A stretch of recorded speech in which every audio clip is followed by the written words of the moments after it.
Hello everyone, welcome back to my Facebook page and YouTube channel Nupur blog and cook. কেমন আছেন সবাই? আশা করি সবাই অনেক অনেক ভালো আছেন। আমিও ভালো আছি। চলে এলাম আবার একটা নতুন ভিডিও নিয়ে। আশা করি ভিডিওটা আপনাদের ভালো লাগবে। এখানে দেখতে পেয়েছেন গোটা 4টা ডিম আর দুইটা প্লেটের মধ্যে বাটির মধ্যে 2টা ডিম গুলিয়েছি। টোটাল 6টা ডিম ভাজা করে নিয়েছি। আজকে ধুন্দুল দিয়ে ডিম রান্না করব। আর এই রান্নাটা আমার অনেক ভালো লাগে। এটা কিন্তু আমি অনেকভাবে রান্না করতে পারি। আস্ত ডিমও ধুন্দুল দিয়ে রান্না করি, আবার এটা একসময় দেখাবো। আর আজকে ভেজে ধুন্দুল দিয়ে ডিম রান্না করব। তো এই যে প্রথমে যে পেঁয়াজ কেটে নিয়েছি, আর এই যে ধুন্দুলগুলো এরকম সাইজ করে কেটে নিয়েছি। আপনারা চাইলে লম্বা করেও কাটতে পারেন। তারপরে এই যে এখন কড়াইয়ের মধ্যে পেঁয়াজটা ভালোভাবে ভেজে নিব। আর এর মধ্যে বলে রেখেছি, যারা ইউটিউব চ্যানেল থেকে এই মুহূর্তে আমার ভিডিওটা দেখছেন, প্লিজ আমার ইউটিউব চ্যানেলটি সাবস্ক্রাইব করে দেবেন আর সাথে থাকা বেল আইকনটি ক্লিক করে দেবেন, যাতে করে আমি নতুন কোনো ভিডিও আপলোড করলে আপনাদের কাছে সাথে সাথে নোটিফিকেশন পৌঁছে যায়, আমার চ্যানেলে ভিডিওটা আপনারা দেখে নিতে পারেন। যারা ফেসবুক পেজ থেকে এই মুহূর্তে আমার ভিডিওটা দেখছেন, প্লিজ প্লিজ প্লিজ আমার ফেসবুক পেজটা একটা ফলো দিয়ে যাবেন, লাইক কমেন্ট শেয়ার করতে ভুলবেন না পরিবার ও বন্ধুবান্ধবের সাথে। যারা ফেসবুক থেকে এই ভিডিওটি আমার দেখছেন, চাইলে ইউটিউব চ্যানেলে গিয়ে আমার চ্যানেলটি সাবস্ক্রাইব করে দিতে পারেন। আর যারা ইউটিউব থেকে দেখছেন, চাইলে ফেসবুক পেজে গিয়ে আমার পেজটা ফলো দিয়ে যেতে পারেন। কে কোন এরিয়া থেকে আমার ভিডিওটা দেখছেন নিয়মিত অবশ্যই জানাতে ভুলবেন না। তো এই যে কথা বলতে বলতে পেঁয়াজটা ভাজা হয়ে গেছে। এখন আমি পানি দিয়ে এর মধ্যে মশলা দিচ্ছি।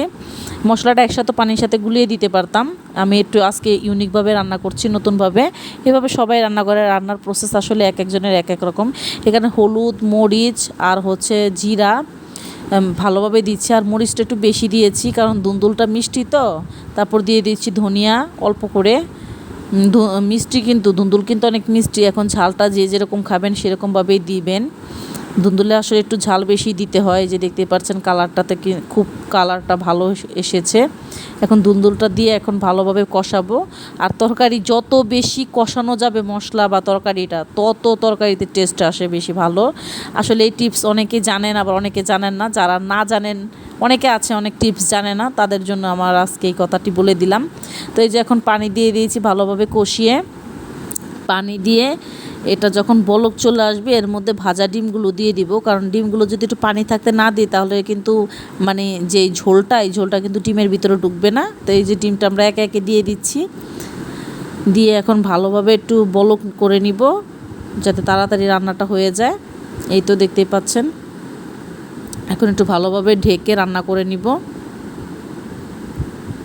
আর এটা যখন এটার মধ্যে ঝোল ঢুকবে প্রপারলি, ডিমের পিস কিন্তু এক একটা অনেক বেশি বড় হয়ে যাবে। আর এই খাবারটা কিন্তু খেতে আমার অনেক অনেক বেশি মজা লাগে। আপনারা বাসায় ট্রাই করে দেখবেন, অবশ্যই আমাকে জানাতে ভুলবেন না যে আসলে খেতে কীরকম হয়েছে। আমার তো খেতে অসম্ভব বেশি ভালো লেগেছে। তো এই তো দেখতেই পাচ্ছেন এটা ফাইনাল লুকটা আসলে রান্না করার পরে কীরকম হয়েছে। তো আজকের ভিডিওটি এই পর্যন্তই। Thank you for watching my video.